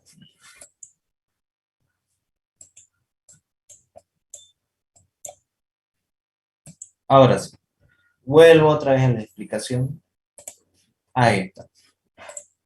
Y aquí está. Factor de compresividad Z, la gráfica que acabamos de ver. Factor de compresividad Z, presiones reducidas y la línea de acuerdo a la sustancia. Mucho de esto tiene de acuerdo a cada sustancia y tiene sus valores de compresividad Z. Si Z vale 1 es un gas ideal. Si Z es mayor a 1, el volumen molecular es significativo, que quiere decir que su volumen Disculpa, es... cambiate de diapositiva, se me quedó en la gráfica. Sí. Ahí está. Vimos esto, ¿cierto? Que es lo que le expliqué con la gráfica. Y esto es lo mismo que hemos visto ahorita. En gas real, esta es la gráfica, esta es la presión reducida y este es el factor Z. Y de aquí venía un montón de líneas de temperaturas reducidas, que son estas de acá. Para cada tipo de sustancia tiene su respectiva tabla también, su respectiva gráfica. Si Z valía 1, es un gas ideal. Si Z es diferente de 1, ya sea mayor a 1 o sea menor a 1, cuando es mayor a 1, el volumen molecular es significativo, si es que Z es mayor a 1. Pero si Z es menor a 1, la fuerza de atracción intermolecular son de mayor importancia. Solamente eso. Pero ambos son gases reales, como lo que acabamos de ver. Por ejemplo, el que sacamos 0.33, ¿cuál era? ¿Volumen molecular significativo o fuerza de atracción molecular de importancia?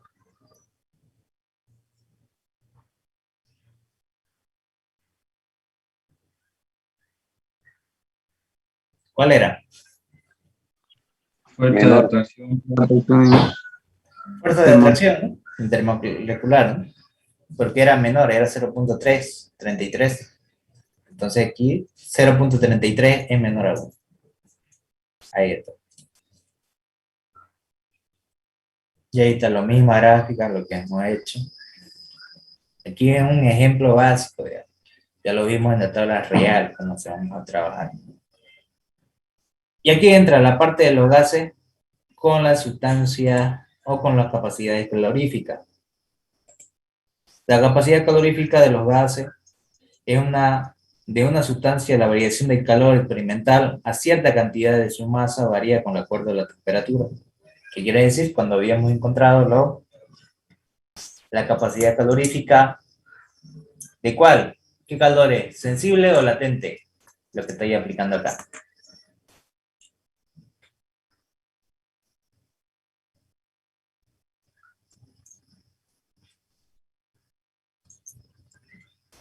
¿Qué tipo de calor es? ¿Sensible o latente?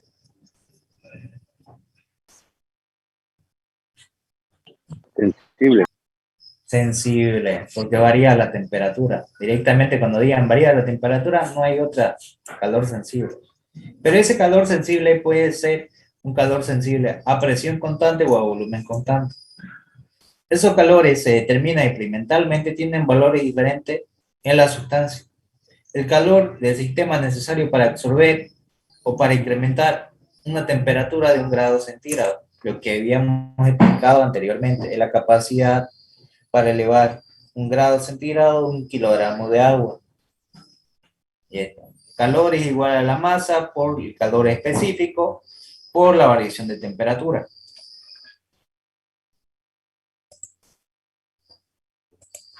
Y ahí está. Si el calor específico es a volumen constante, como tenemos un sistema cerrado, en donde el volumen va a ser constante, como tenemos una pequeña garrafa, se le puede adicionar calor. Entonces, si es de volumen constante, la energía interna se amplía a aumentar, que quiere decir que va a incrementar su energía interna. Entonces, lo que voy a tener que no va a haber trabajo, como vemos acá, entonces voy a tener que el calor va a ser igual a la capacidad calorífica a volumen constante por la masa por la variación de energía interna y va a ser proporcional a la variación de energía interna. Variación de temperatura.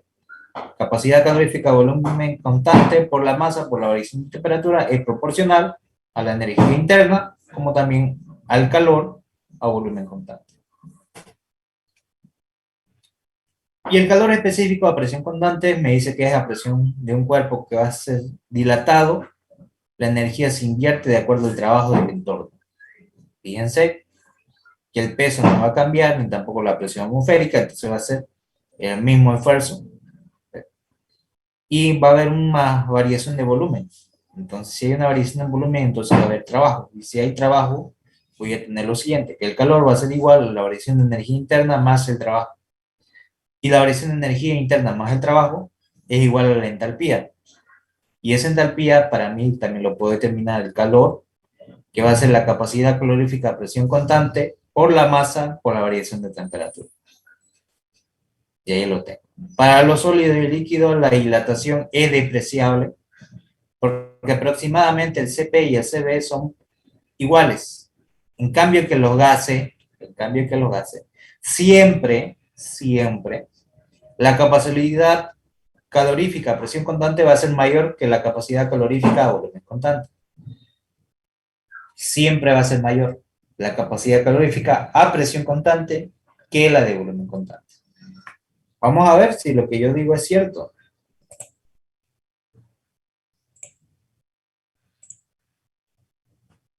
Voy a volver otra vez a subir más arriba.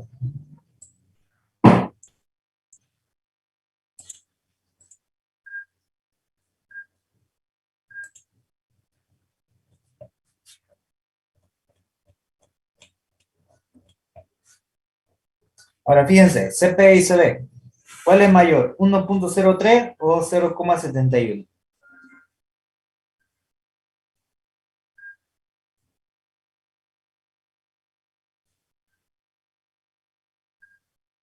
¿Cuál es mayor, el Cp o el Cv? Fíjense en todo. Cp, la calor a presión constante. Capacidad calorífica a presión constante. Capacidad calorífica a presión constante. Capacidad calorífica a volumen constante. Y esta es la constante diabática para cada gas. Fíjense que siempre va a ser mayor, nunca va a ser menor. En todo. ¿Listo? A ver si vuelvo otra vez acá.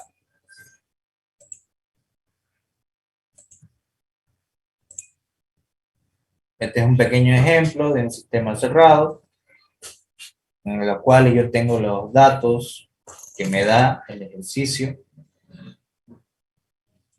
Me dice 10 kilogramos de refrigerante 174A a 300 kilopascales. Se llena un recipiente rígido. Cuando me dice recipiente rígido es de volumen definido, de 14 litros. Determine la temperatura y la entalpía total en el recipiente. Ahora se calienta el recipiente hasta que la presión llega a 600 kilopascales. Determine la temperatura y la entalpía total del recipiente o del refrigerante cuando se calienta térmicamente o cuando se termina. ¿Qué es lo que voy a hacer? Elaboro el recipiente, tipo de sustancia, refrigerante 134A, la presión inicial 300 kilopascales, la masa 10 kilogramos, el volumen de 14 litros que tiene el recipiente se le agrega calor. De datos tengo el refrigerante, presión 1, la masa, el volumen, me pide que determine la temperatura 1, la entalpía 1, tengo la presión 2 de 600, me pide la temperatura 2 y la entalpía 2. ¿Qué hago entonces para aquello? Debo pues ingresar por tabla. ¿Será que puedo ingresar por tabla, sí o no? ¿Qué dicen?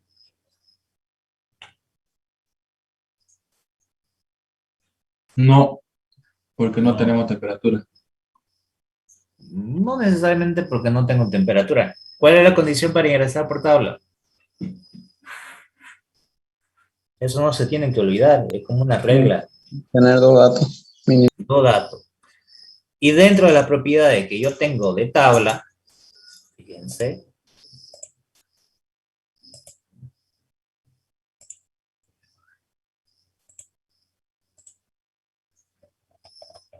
voy a buscar el refrigerante 134A para que así ya vayamos sobre la aplicación del ejercicio. Esto es agua.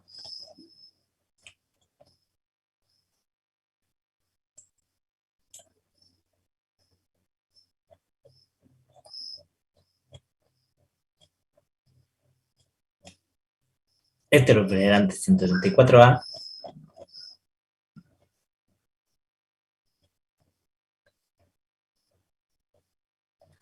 Ahora sí. La primera columna que me da es temperatura. Lo que me está dando el ejercicio es presión. Pero mis variables son temperatura, presión, volúmenes específicos, energía interna, entalpía y entropía. ¿Qué es lo que me da el ejercicio? Presión. Entonces voy a buscar donde la primera sea presión, la primera columna. Presión. Bien. ¿Qué otro dato tengo? No tengo el otro. ¿Pero será que lo puedo determinar?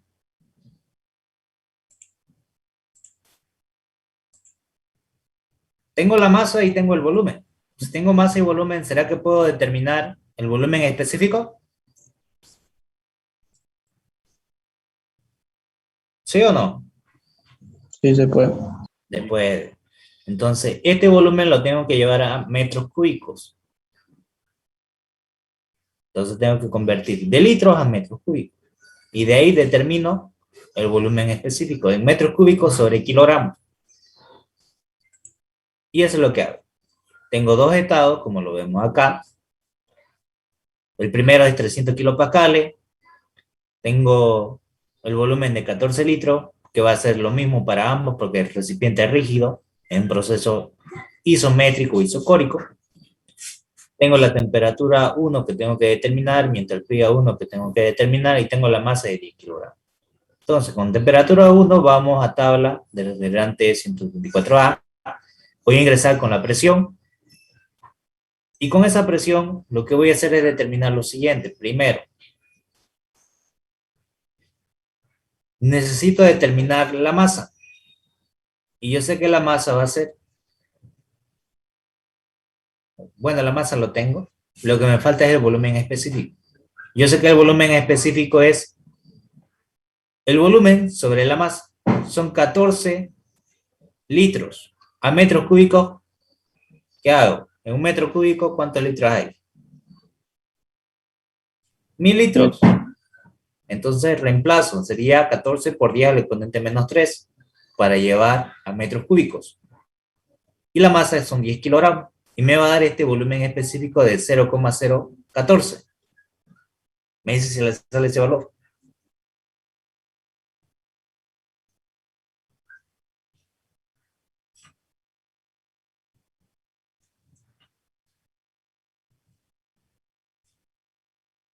Sí, Ya. Ahora, recuerden este número que ya lo tienen, 0,014. Y vuelvo a tabla. Y busco la presión de 300. Pues no hay una presión de 300, ¿cierto? Hay de 280 y 320. Entonces, ¿qué debo hacer para encontrar el valor de mi volumen específico de líquido saturado y de vapor saturado a la temperatura de 300? ¿Qué se debe hacer?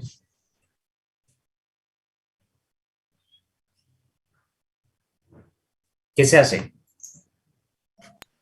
Sacar un promedio entre las dos, el mínimo y el mayor. Población. Interpolación, correcto. Entonces tienen que interpolar, pues, ¿no? Entonces sacan el valor de la interpolación. ¿Recuerdan cómo interpolar, verdad? O se olvidaron. Lo que van a hacer en la interpolación va a ser lo siguiente. Van a interpolar los siguientes datos. Yo quiero para la temperatura de 300 saber el volumen específico del líquido saturado. A ver, vamos a ver.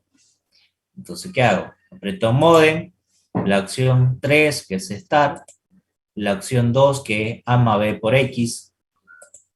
Coloco mi variable independiente, que es X, que sería la presión, y mi variable dependiente, que sería mi volumen de líquido saturado, y luego después para vapor saturado. Vamos para el primero. A la presión de 280 y la presión de 320. Para 280 mi volumen específico de líquido saturado es 0,00, 3 veces 0, 76,99. Igual. Y el de abajo sería el siguiente. 0, 3 veces 0, 77, 72. Le doy igual. Aprieto hace la opción Shift número 1, la opción 5 que es Rec, la opción 5. Adelante de esto coloco el valor de mi presión, que son 300. Y le doy igual. Y ese es el valor que voy a tener. Entonces va a ser 0,077355. Anótenlo.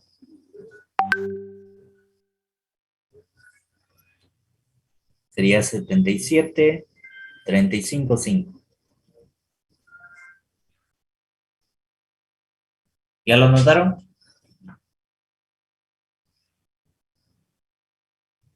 Ahora hago lo mismo con el de vapor saturado. De vuelta, modem, opción 3, la opción 2.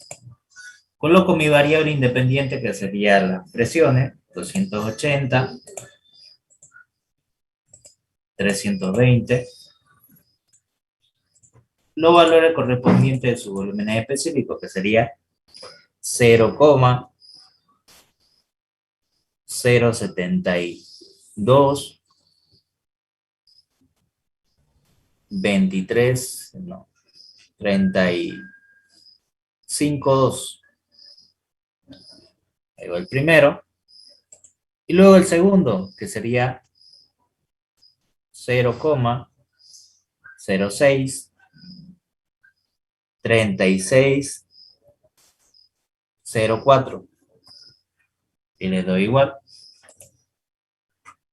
Aprieto AC, la opción Shift número 1, la opción 5, la opción 5, y adelante de eso le pongo la presión que tengo, que es 300. Y ese es el otro valor, 0,067978. Anótenlo.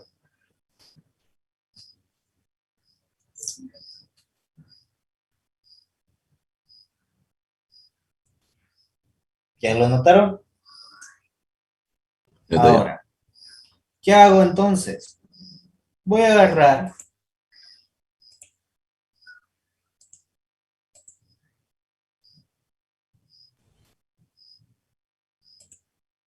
y voy a comparar. ¿Cuánto me salió el volumen específico de líquido saturado?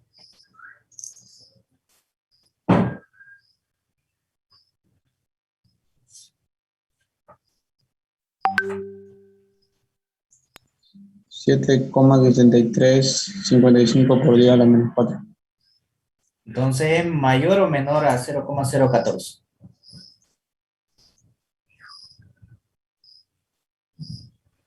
¿No? Menor. Menor. Bien, entonces el líquido saturado es menor que el volumen específico de datos. Está muy bien. ¿Y el de vapor saturado cuánto le da? Que sacamos ahorita para 300. Que le dije que no.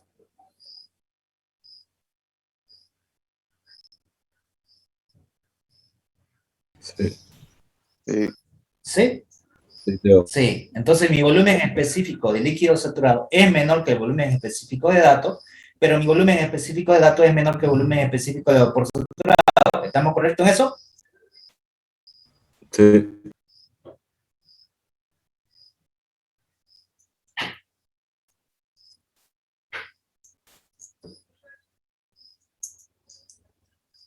No me digan que se han olvidado.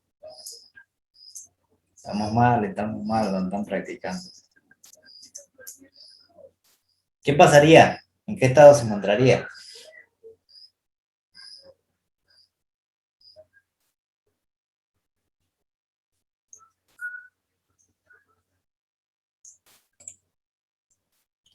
Voy a volver a compartir.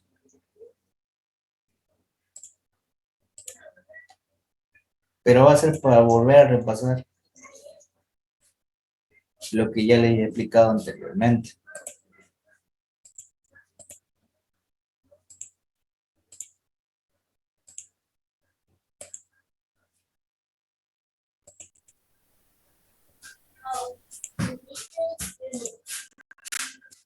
Esto ya lo había explicado anteriormente.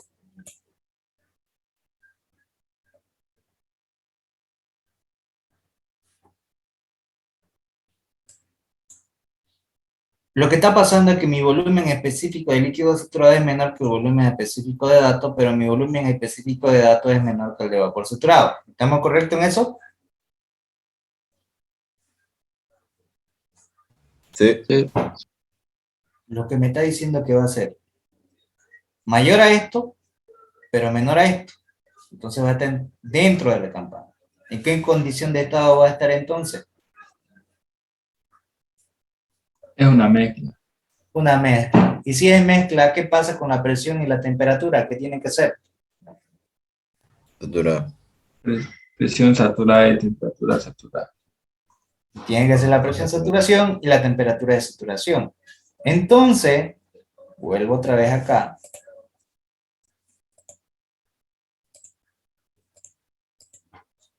Esta de acá va a ser mezcla, y si es mezcla, esta temperatura y esta presión que me dio de 300 es la presión de saturación. Y si es la presión de saturación, inmediatamente tengo que interpolar para encontrar mi temperatura 1 de tabla, que va a ser la temperatura de saturación. Entonces voy a interpolar de acuerdo a la temperatura. Entonces, Última clase. agarro de vuelta y vuelvo a la tabla. Como ya sé que es mezcla, tengo estos dos valores de temperatura. Para 280 es menos 1,25 y 2,46 para 320. Que son estos valores que están acá. 1,25 y 2,46. Necesito para la temperatura 1 para encontrar. ¿Qué hago? Pues interpolo, pues, ¿no? Entonces voy a interpolar de acuerdo a esos valores y coloco Otra vez la interpolación, modem, la opción 3, la opción 2, y coloco mi valores primero de presión, 280, y 320. Y le coloco sus valores correspondientes de Auxiliar, temperatura. ¿Sí? disculpe, ¿lo puede volver a repetir para que salga la tabla, por favor? Ya. Primero, como es mezcla, porque nuestro volumen de líquido saturado es menor que el volumen de dato específico, pero mi volumen específico de vapor saturado es mayor. Entonces va a ser mezcla. Entonces voy a entrar con la presión y tengo que buscar a la presión de 300 la temperatura que le corresponde. Porque es la presión de saturación, inmediatamente Bien. tiene que ser la Siempre temperatura de comparado saturación. el esfuerzo dividido Entonces, sobre el área. no tengo para 300. Bien, ante Entonces, esto, nosotros habíamos visto que para en el 280 esfuerzo de corte y tracción tenemos el módulo elasticidad E, ¿no es cierto? y para Y en 320 este caso, es para esfuerzo de corte, 2,46 grados centígrados. Entonces, voy a interpolar esos valores. Coloco para 280 y para 320. ¿Cuánto le Pero corresponde? lo podría volver a repetir para que salga en la calculadora esa tabla para interpolar, por favor. Ahí, la interpolación. Ya. Apretan modem. La opción 3 que dice Start. Y apretan la opción 2 que es A más B por X. Y aquí colocan los valores de la variable independiente que sería presión. Y en Y los valores de la variable dependiente que sería temperatura. Entonces coloco 280 y 320. Coloco sus respectivos valores de temperatura. Menos 1,25 y 2,46.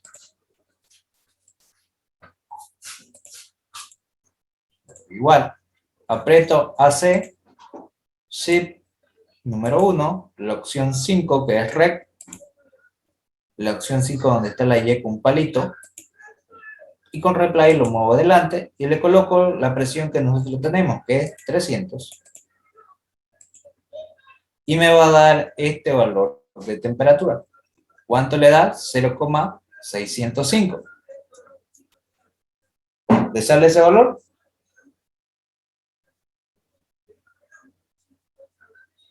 ¿Sí o no? Entonces agarro y me fijo que es el mismo valor de temperatura. 0,605 grados centígrados. Y ya tengo la temperatura. Ya tengo la temperatura 1. Ahora, como tengo los volúmenes específicos de datos y de líquido saturado, puedo determinar mi título calidad. Ya lo puedo encontrar en función de las masas, como también en función de el volumen. Y eso hago. Fíjense que ya sacamos el volumen específico para 300. Ya lo determinamos que era este valor. Y para vapor era este otro. Determina entonces el título calidad 0,014 menos el volumen específico de líquido saturado que encontramos sobre el volumen específico de vapor saturado que es este menos el volumen específico de líquido saturado y obtengo el título calidad. Fíjense que son los valores que le hice anotar, ¿cierto? Entonces, de esa manera yo determino mi título calidad. Me dicen si le sale este valor, 0,0932.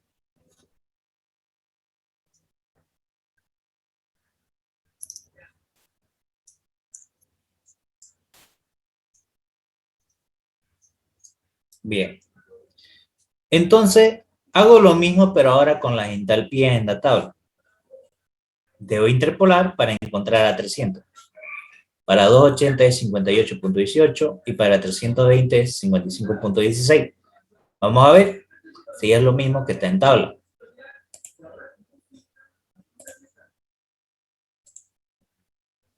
Ahora, fíjense.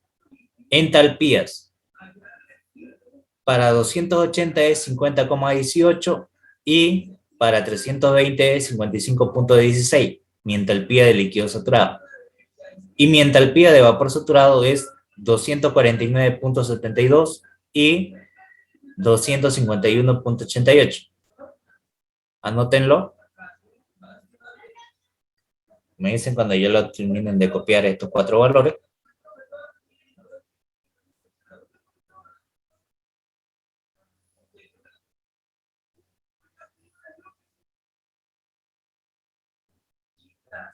Sí, yo incluso ya daría por terminado, pero como ustedes quieren detalle a detalle esto, por eso lo estoy haciendo así.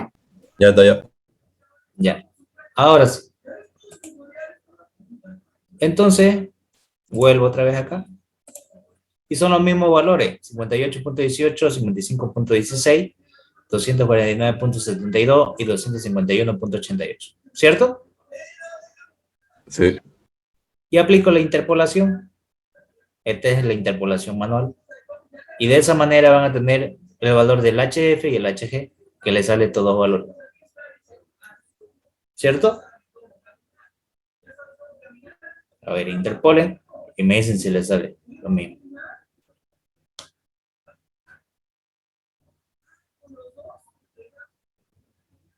Bien. Y una vez que les sale, solamente van a aplicar que la entalpía de datos va a ser igual a la entalpía de líquido saturado más el título calidad multiplicado por la diferencia de entalpía. 52, que la entalpía, 52.67, que la entalpía de líquido saturado, más el título calidad 0,0932 por la entalpía de vapor saturado 250,8 menos la entalpía de líquido saturado 52.62. Y le va a salir 54.51. Me dicen si le sale el mismo valor.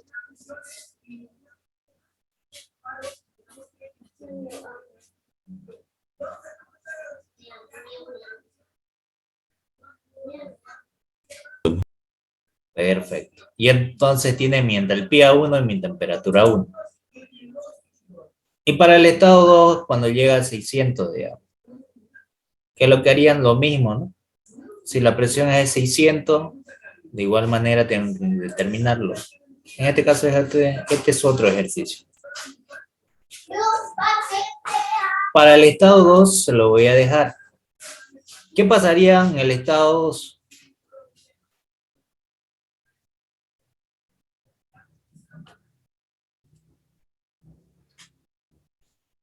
¿Qué tendría en común?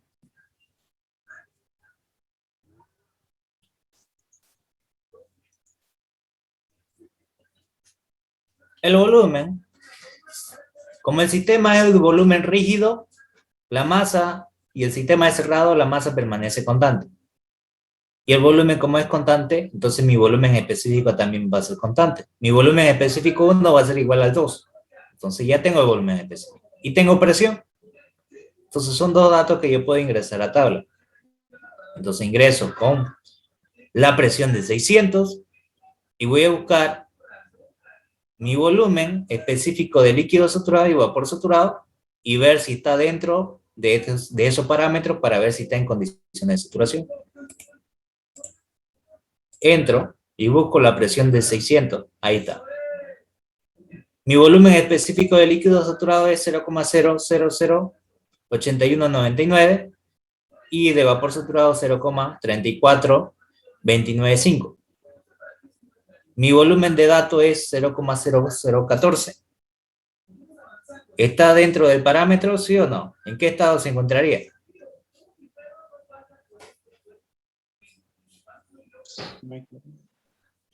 Mezcla, ¿no? ¿Cierto? Sí. Entonces, este sería mi presión de saturación. Inmediatamente, esto también tendría que ser mi temperatura 2, que es mi temperatura de saturación. 21.55. Esta sería mi temperatura 2. Y lo que yo quiero es mi entalpía 2. Como tengo el volumen específico de líquido saturado y vapor saturado, ¿qué debo hacer? Determinar lo que es mi título calidad. Ya que era igual el título calidad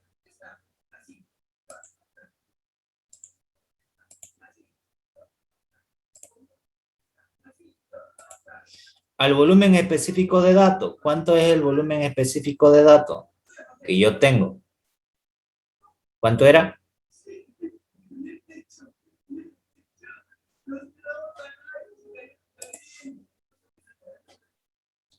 0,014, ¿cierto?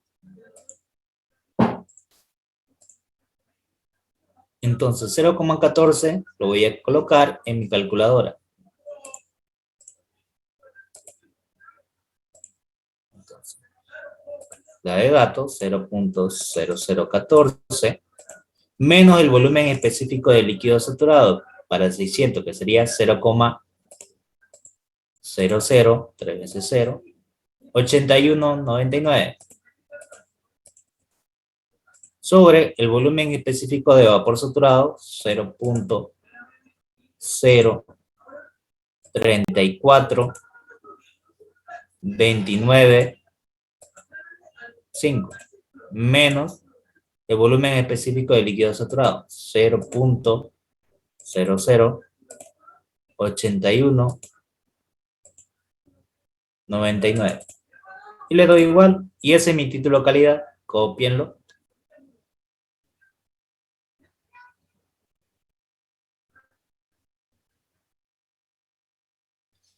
Y lo que voy a hacer es determinar mi entalpía. Ya tengo el título de calidad, entonces lo que voy a determinar es la entalpía, que va a ser la entalpía de datos, va a ser igual a la entalpía de líquido saturado, más el título de calidad que acabo de encontrar, por la diferencia de la entalpía de vapor saturado menos la entalpía de líquido saturado. Lo voy a hacer acá. Mi entalpía de líquido saturado, 81,51. Más el título de calidad, ¿cuánto es? 0.017. 0. ¿Qué más? 17. Por la diferencia de la entalpía de vapor, 262,4, menos la entalpía de líquido saturado, 81,51. Cierro paréntesis y le doy igual. Y ahí está la entalpía de datos, mi entalpía 2, 84,5851. Cópienlo y ahí termina el ejercicio. ¿Le entendieron todos hasta acá?